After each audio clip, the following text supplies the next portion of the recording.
I'm going to sit here in the place that I am. I'm upset, but I'm going to mourn him.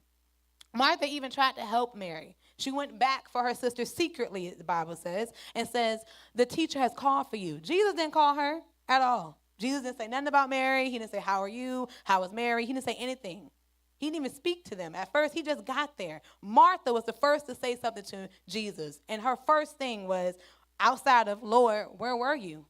It was, but I believe that you are the Son of God. I believe that you are God himself. I know that whatever you do, it's going to be good. I know that it's going to be good. She knew that. Jesus then even questions her and asks her, do you believe that I am the resurrection? Where is your faith? Martha then turns around and says, yes, I believe that you're the Son of God.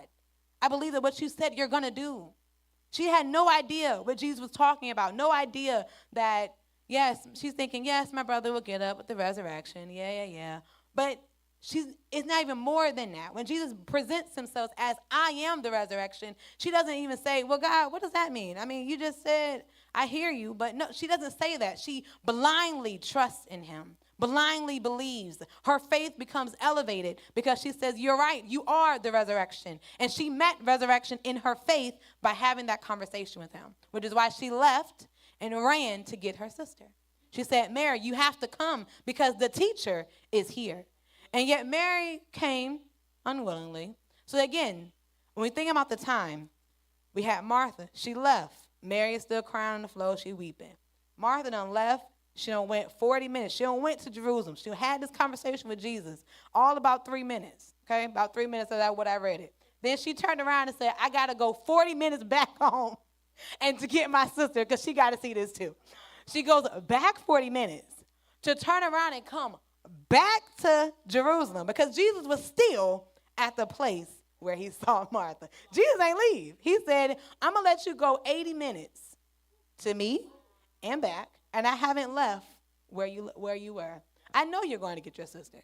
And the first thing that Mary says after all of this, not thinking, Martha, you done went 40 minutes one way and then came back to get me, and then you walked again with me all in the same day. Another 40 minutes. Just for me to see him. And the first thing I say out my mouth as Mary is, where have you been? Where were you? He's dead. That's it. And we see Jesus' reaction. He reacts differently to both women. When we look at his reaction to Martha, he doesn't get angry with her. He doesn't groan in his spirit as he does when he hears Mary say the same thing.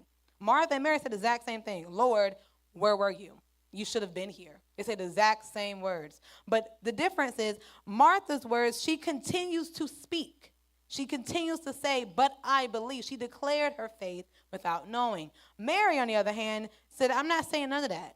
The only thing I need to say to you in this 40-minute walk that I've been contemplating, I've contemplated what I was going to say to Jesus, and the 40 minutes I said, all I got to say is, where were you? You should have been here. That's all she had to say. And then she cries again. And Jesus' reaction isn't to tell her that I'm the resurrection, I'm who you're looking for. He doesn't say any of that. He doesn't give her the same condolences as he does Martha. He again turns around, looks at her while she weeps, and groans in himself. And then turns to other people and say, now where y'all got him at?